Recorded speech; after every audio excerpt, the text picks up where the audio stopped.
Senator Wolk. Thank you, Madam President, and members. The legislature in 2014 passed the Sustainable Groundwater and Management Act, called SGMA. That began a long and slow process to bring groundwater basins into balance with a goal of by 2042 having the basin be in balance or sustainable. Meanwhile, many new wells are being dug all over the state at an alarming rate in anticipation of the restrictions that may come to pass with SGMA. And there's very little supervision by the counties and cities who control the permitting. Throughout the state, wells are being dug daily. New straws are being placed into the groundwater aquifer to take the water out of the ground without any analysis of the impacts on neighboring cities, farmers, neighboring farmers, or the counties or the communities within the groundwater basin. For example, and I find this statistic shocking, in 2014 alone, which again is 2 years earlier than today, 8 counties, just 8 counties out of 58, dug 8,529 wells. The rate of well digging, because of the drought and also because of the change in cropping patterns by California and investor-owned investments in orchards, has gone up dramatically and is of concern. Well permits in most counties are easy to drill or to obtain. You just go to the agency and the clerk gives you signs off ministerially. Now, frankly, that's fine when the water is abundant, and in many places in California it is.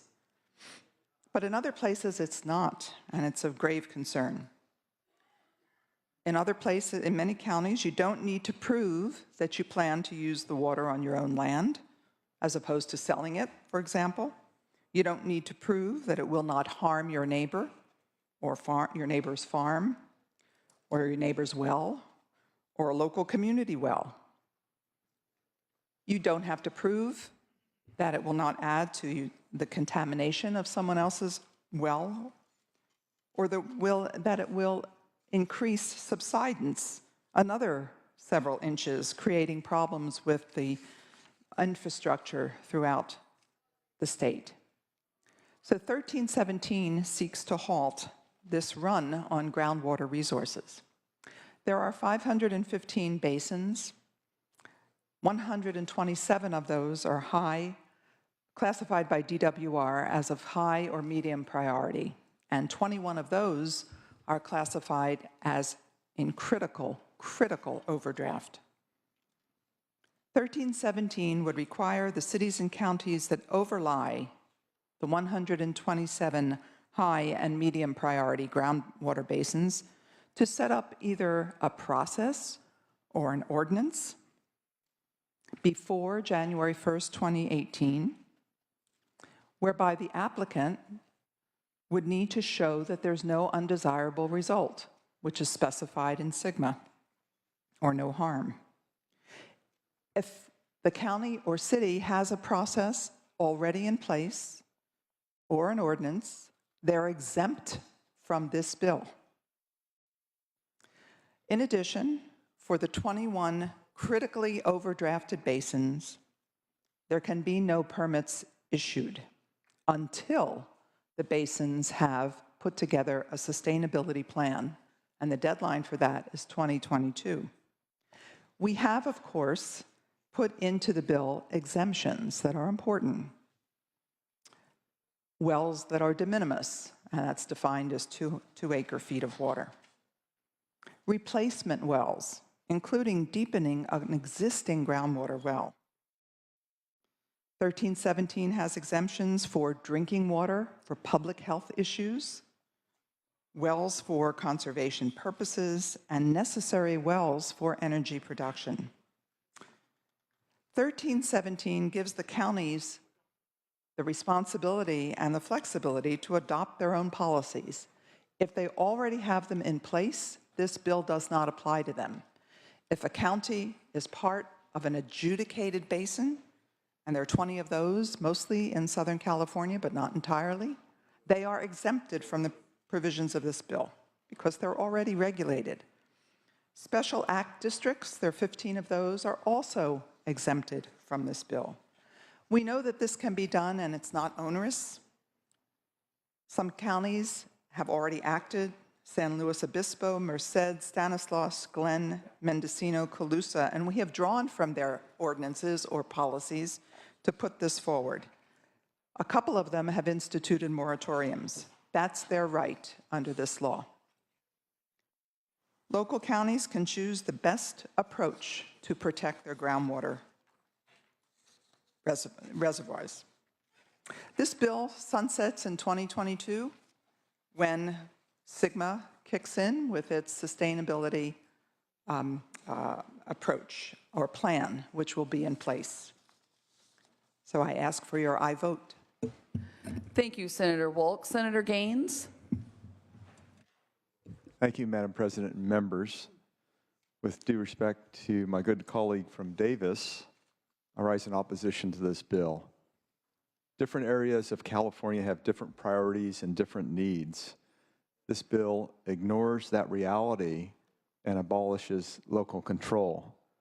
I think it also lays the groundwork for an unconstitutional taking by forbidding people from drilling in certain basins where they have unexercised water rights. If we pass this bill, we might as well reach right into farmers' pockets and take their wallets with our own hands. This will be the result of cutting off water to our farmers and ranchers. Water is the lifeblood of agriculture. Our Central Valley heartland is the most productive farmland in the world, but it won't be if we, by our decisions, turn it into another Dust Bowl. California neglected to build surface water storage for decades, even as our population exploded. This legislation is the harvest of that short-sighted policy. It's a lack of surface water that puts pressure on our groundwater supplies. Let's not double down on our past mistakes by choking off the supply of water even further. I urge a no vote. Thank you, Senator Gaines. Senator Nielsen? Madam President, ladies and gentlemen of the Senate, I urge a no vote. This legislature passed some very significant groundwater management legislation. Some of us opposed it. All of it was hard wrought, hardly bargained. And those who went along with it or have accepted that they would live with it,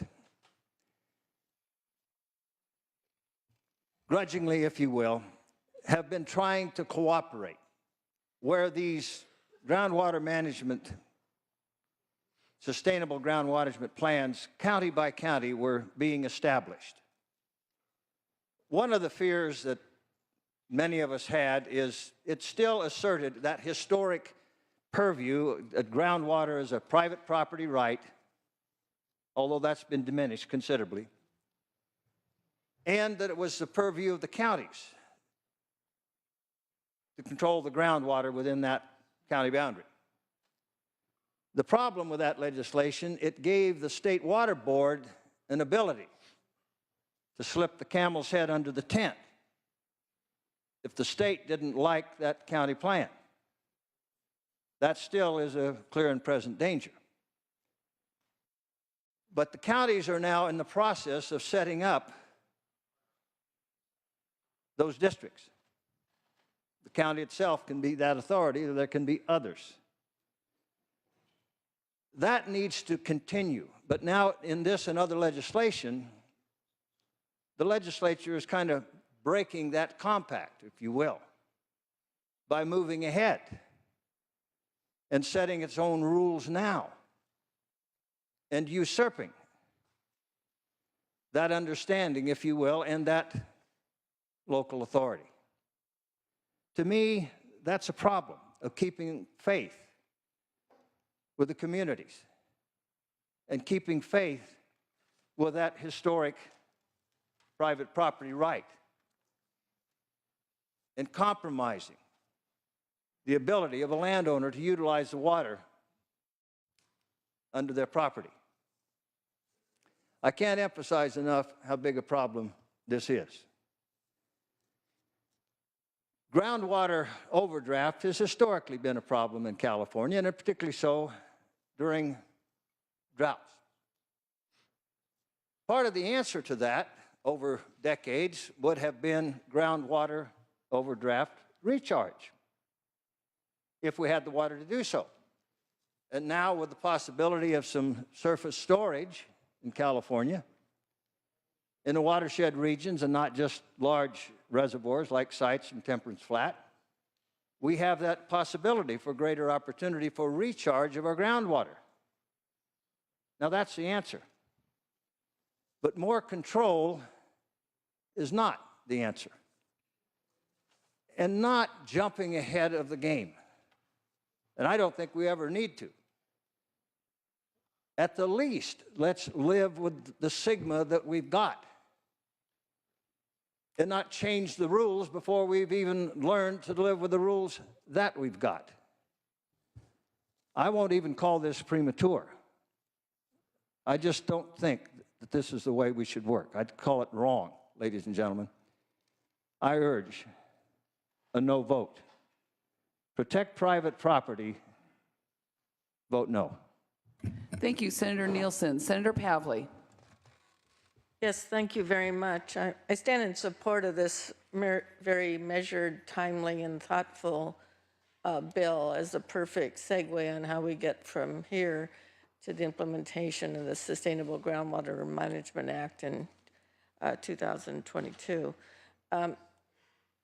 I think local governments, cities, and particularly the counties, should make informed decisions through a permit process or an ordinance process as suggested by Senator Woke, so that decision makers make fully transparent decisions based on the facts. If you're in a medium or high priority basin, that means 127 out of the 515 basins in the state, you should be aware that decisions you make could have unintended consequences affecting all the overlying property owners of that groundwater basin. This is a problem right now where people are taking out perhaps more than their fair share of water by changing land use patterns. So all this is suggesting, shouldn't the local government decision makers, not the state, local government decision makers have a transparent process for making those assessments on whether there is adequate water supply available?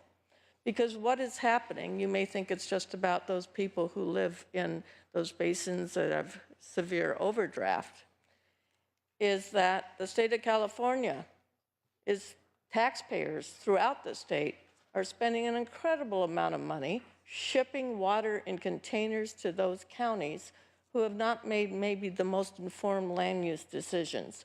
This requires a careful and thoughtful balance by those local decision makers, probably a board of supervisors, to make an honest assessment of the best use of the land and the water. It doesn't take away anyone's constitutional rights. It is a good sort of stopgap measure. I suggest to you that the part of the challenges for not having an adequate groundwater supply has been the severe overdrafting during a 4 to 5 year record drought. The drought's not over in half the state, may I remind everyone. And we have not done enough, whether it's regional solutions or whether it's surface storage, but at the end of the day, I think it's a lot about the weather, and we haven't had an adequate snowpack in most of the state. This is a thoughtful measure saying, should the rest of the state has something to be gained by more thoughtful planning and asking for a permit and local decision makers to just make an informed decision. That's how I view this. It's just smart policy. Ask for your aye vote. Thank you, Senator Pavley. Senator Wolk, would you like to close? I would. I would like to thank my colleagues for their thoughtful criticisms and suggestions. I just want to reiterate that I believe that this is truly about local control.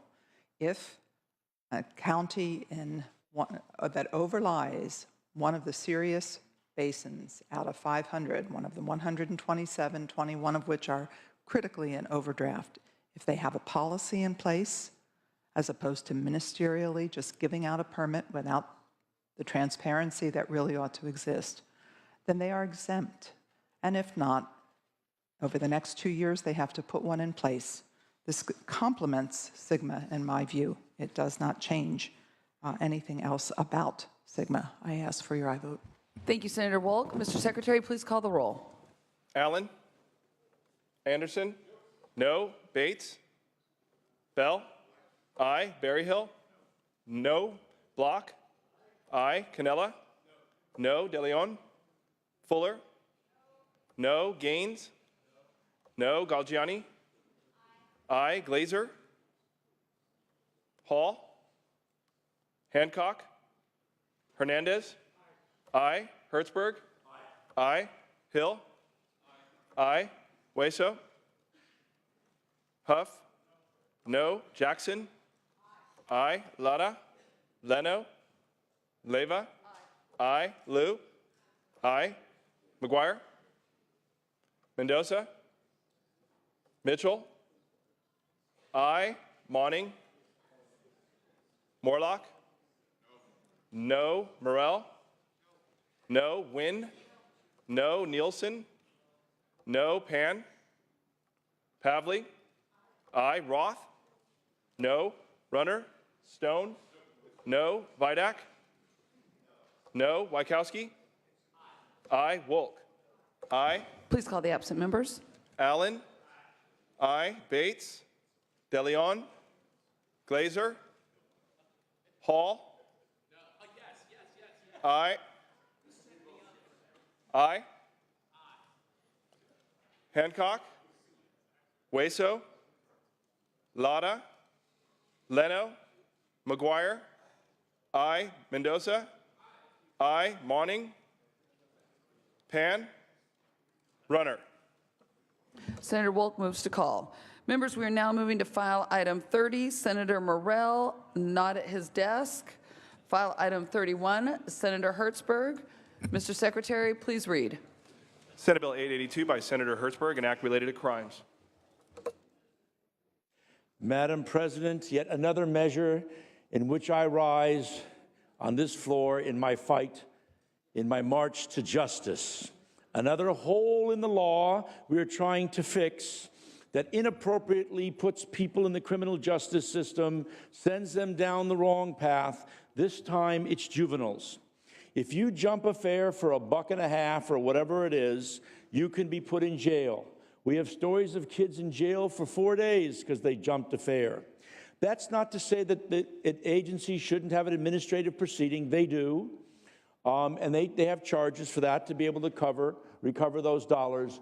But to take a kid where the amount of kids that are actually riding these things today are less, and have a consequence where they can be put in jail as a result of jumping a fare, sets them down a road that takes them in a place where we don't want to take them. We're trying to provide opportunities for kids. We're trying to get them out of the path of going in the wrong direction and becoming owned by the criminal, political, industrial complex that often happens, and get them on the right path. So as we analyze the penal code, as we analyze the law and about how the law impacts people every day, this is another one of those kinds of measures that, in my judgment, is raging common sense. I ask for your support of this measure. Thank you, Senator Hertzberg. Members, any discussion or debate? Senator Anderson. I have a question of the author. Senator Hertzberg, will you take a question? 100%. Please proceed. Would you consider narrowing this to just Los Angeles as a pilot program? The concern I have is we always do one size fits all. I like the idea of the locality having its own reasons. I agree with you in your premise on this. I don't want to fill prisons with kids that didn't pay. But on the flip side, I want to give local authorities the ability to address the concerns that they have, and I'm not sure what works in Los Angeles works in Fresno, San Francisco, and San Diego. And when we go with one size fits all, I'm concerned that we haven't really investigated this enough. And it seems to me that in the last year or two, we passed some laws that allowed more flexibility locally, and now we're seeming to take that flexibility away. And I'm concerned, why is it that, and this is rhetorical, that we even need this? Wouldn't the locals respond in a meaningful way once they start seeing how this isn't working? Or is this because the political pressure is so great that they're not willing to change locally to address their needs? So I have a lot of little questions in there. I'd like to support this, but I'm really uncomfortable with the statewide situation. Yeah. Thank you, Senator. I think it's a fair question. And I fundamentally, philosophically believe that we need to devolve power, and devolve power in giving more power to the locals. And so in that regard, Senator, I do agree with your thinking. The question that we face here often, and we faced for decade after decade before this branch of government, is this tension between local government and state government. We see it in the housing area, whether or not where low-income housing should be. We see it in the context of rent control, and where there are certain areas of the state in that regard. So I do agree that that is an area to which we should be deeply sensitive from a public policy area. But what we have, for example, in San Francisco, there's an administrative penalty in San Francisco on their municipal transportation agency of $50 for adults, $124 for children, for kids under 18 that are criminal penalties.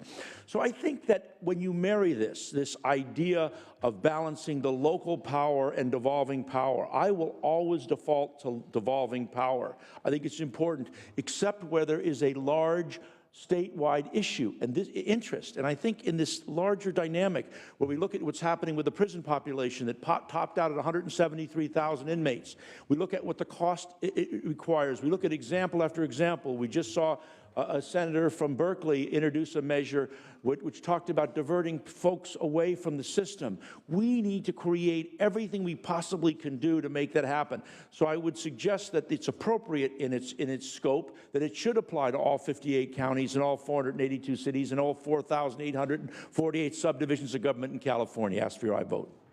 Thank you, Senator Hertzberg. Senator De Leon. Thank you, Madam President. Colleagues, I too rise in support of SB 882. This is a very good bill. It's a common sense bill. We have gone out of control with regards to, and this is tangentially related to 882, but all these types of enhancements at the end of the day, they all go for naught.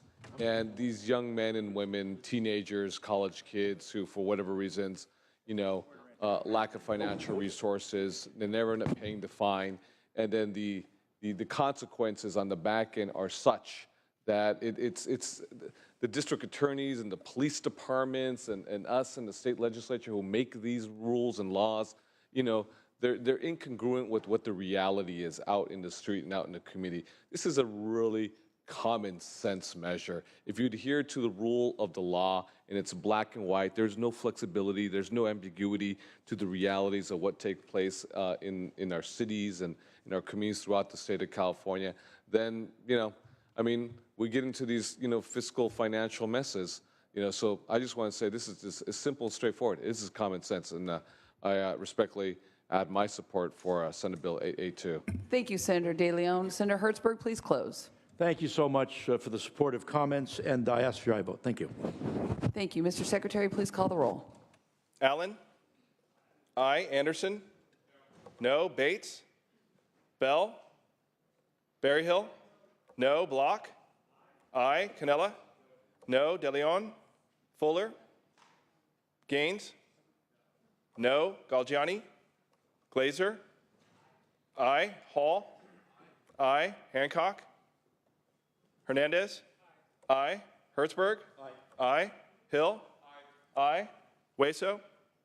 Aye. Huff? No. Jackson? Lada? Leno? Leyva? Aye. Aye. Liu? Aye. McGuire? Aye. Mendoza? Aye. Mitchell? Aye. Mawning? Aye. Morlock? No. Morrell? No. Wynn? No. Nielsen? Pan? Aye. Pavley? Aye. Roth? No. Runner? Stone?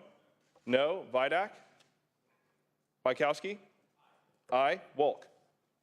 Aye. Call the absent members one time, please. Bates.